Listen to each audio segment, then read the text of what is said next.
In this episode of Home Theater Geeks, I have some additional advice for a listener whose question I answered in episode 531. So stick around. Podcasts you love. From people you trust. This is TWiT.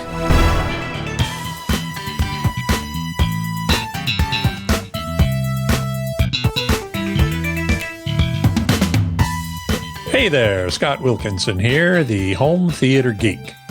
In this episode, I want to follow up and offer some additional advice to Zorowar Man, who sent in a question that I answered in episode 531. Since then, I have received some additional information, including some advice from a listener, another listener, that I'd like to share with you here. And he came up with some good ideas. So let's get into this. So to remind us, I want to show you the living room of Zorowar Man, who had a speaker system set up that was pretty unusual, not ideal. And if we look at graphic 1A, we can see that he's got an open living room. He's got two floor standing speakers way outside the TV area, two bookshelf speakers closer into the TV, and no center channel. And his original question was, what do I get for a center channel? And here's another picture of it. We can see it's an open floor plan. It's not in a dedicated room. It's in a living room. And so I had originally said you should put speakers, the surround speakers, next to the back behind the couch a little bit, in the corners there where there are currently end tables. The way he had the system set up was very strange. Looking at the next picture, we can see he had the Yamo S606s as his front left and right speakers, and the B&W 606 S3s as the surrounds. They're all in front. And I said, no, don't want to do that. Use the B&Ws as the front left and right because they're closer to the screen and they would make good front left and rights. Can't really put the Yamos in the place where they need to be for surround speakers because you've got those end tables there, and his wife didn't want wires along the floor. And I can understand that. That makes total sense. So he also can't drill holes in his ceiling to mount in-ceiling speakers. So can't have those either. I was at a little bit of a loss. I offered some advice, but he needed a lot more than a center channel speaker. And he also wanted to add Atmos overhead sounds, but again, he couldn't put in-ceiling speakers in that ceiling because he's anticipating maybe moving. So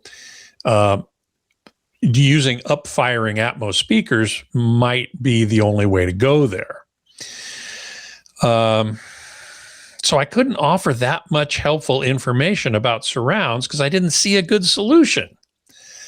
But another listener who goes by the screen name Garst, posted this in the TWiT community forum.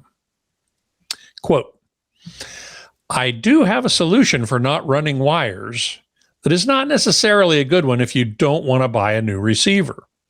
But Yamaha receivers have a setting for speakers that are in the front of the room. And the receiver uses digital processing to virtualize surround speakers, even though the speakers are physically located in the front.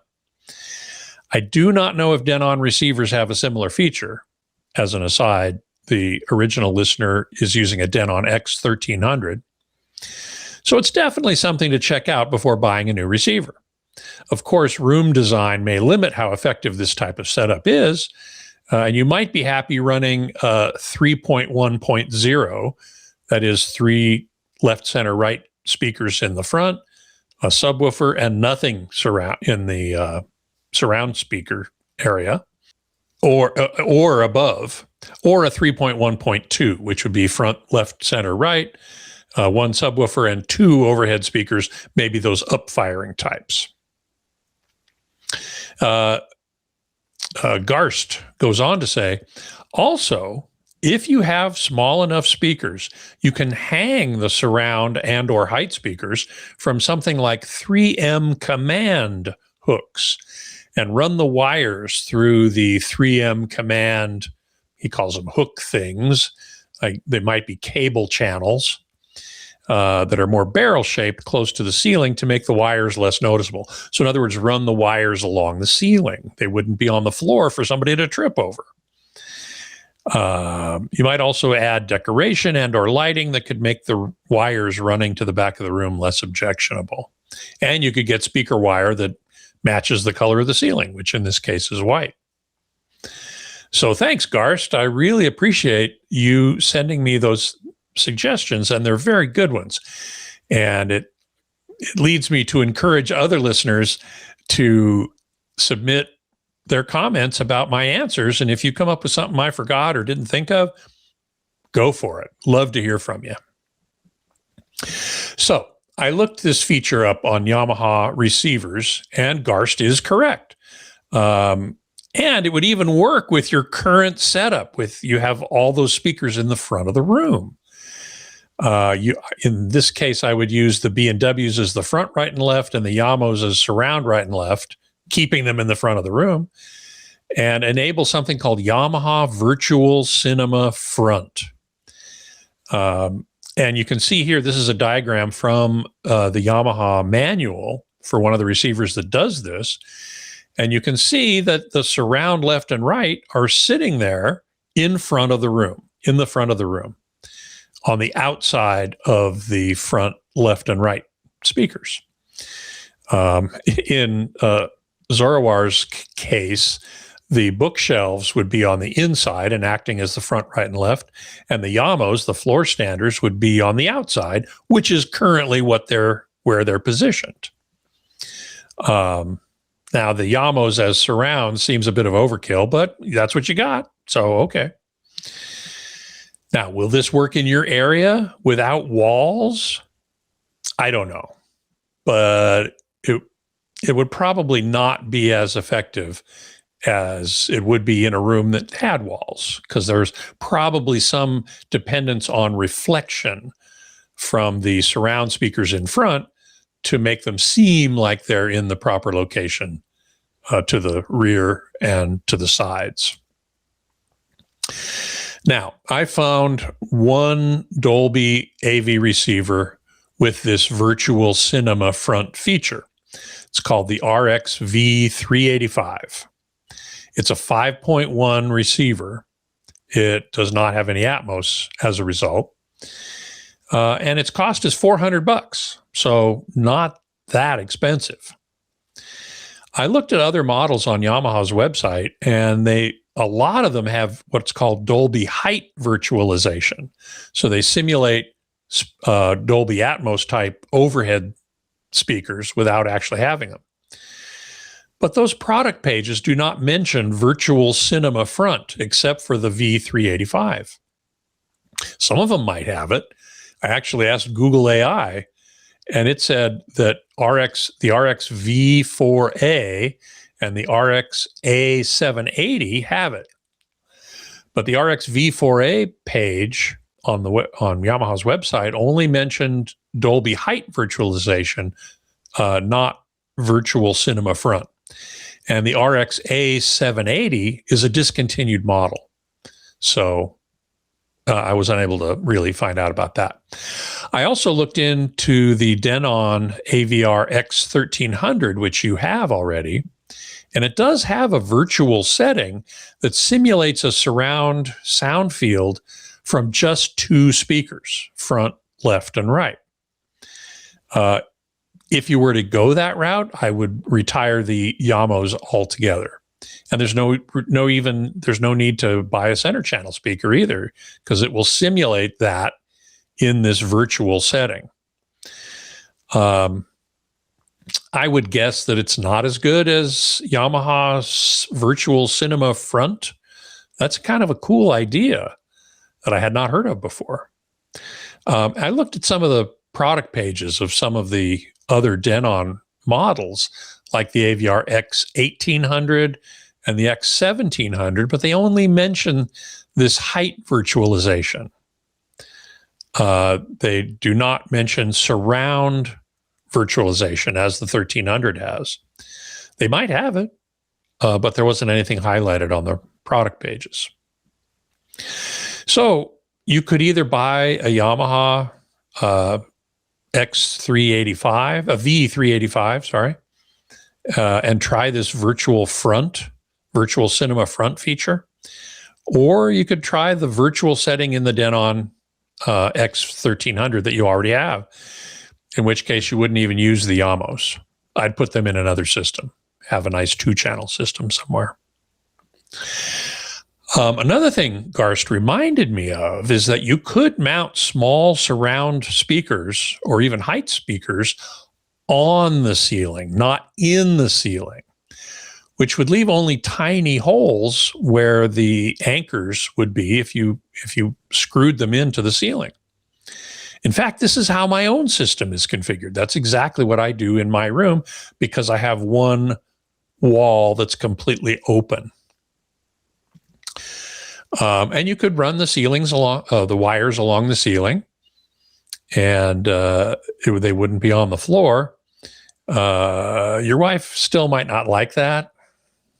You could run them in above the ceiling, that is in the crawl space or the attic area above the ceiling, if you wanted to get fancy. Then you wouldn't see them. He also mentions these things called 3M Command hooks, and that's a brand name from 3M. They're called Command. And I've read about a bunch of home theater people who hang small speakers from these 3M Command hooks, which use adhesive rather than screws to affix to a wall or a ceiling. And they claim to be removable and leave no residue. So that'd be great for you in terms of wanting to make sure that you can be ready to sell the house and not worry about holes in the ceiling.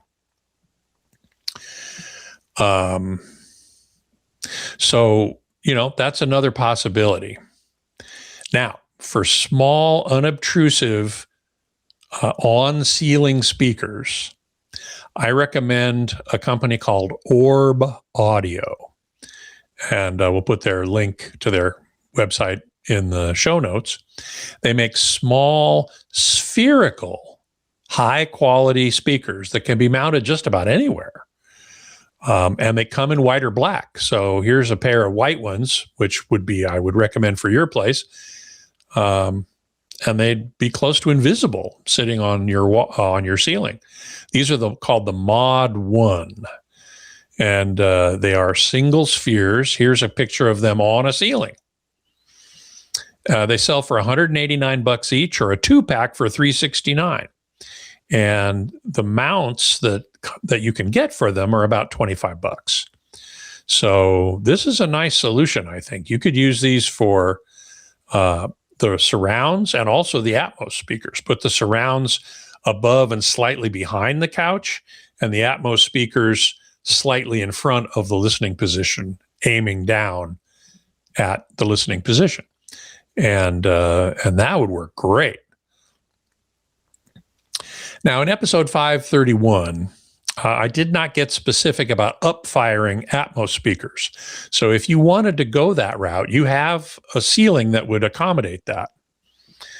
And you mentioned the Polk XT90, and you said it didn't get great reviews. So I've got a few other suggestions for you to check out. They include the Sony SSCSEM2, which are seen here, single driver speakers. They sell for $200 a pair, which is really good. I did mention ELAC, but I didn't mention any specific models. So there's the ELAC Debut 2.0 Atmos, sell for $399 a pair, also single channel, actually dual concentric. There's a tweeter at the center of the of the larger woofer driver. And ELAC, they make great speakers, so those would be good, I'm sure. There are the Klipsch RP140SA speakers, which are bigger, have two separate drivers. They're about $500 a pair.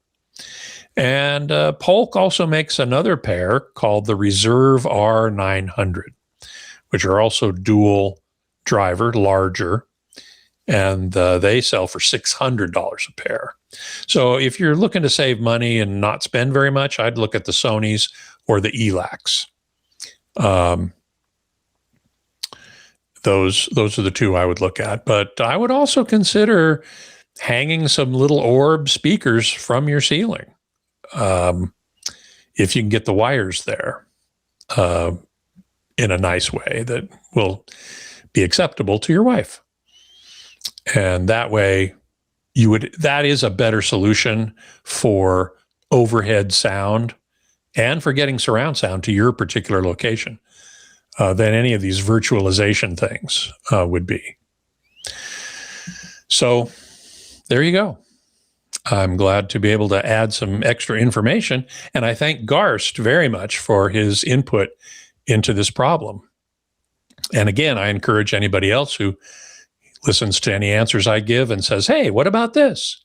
Send it on in. I would love to hear about it, and always love increasing my knowledge and sharing that knowledge with you.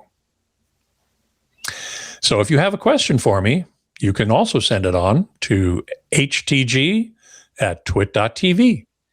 and I'll answer as many as I can right here on the show. And if you have a home theater you're proud of, send me some pics. I'd love to see them and maybe get you on the show to talk about it. Until next time, geek out.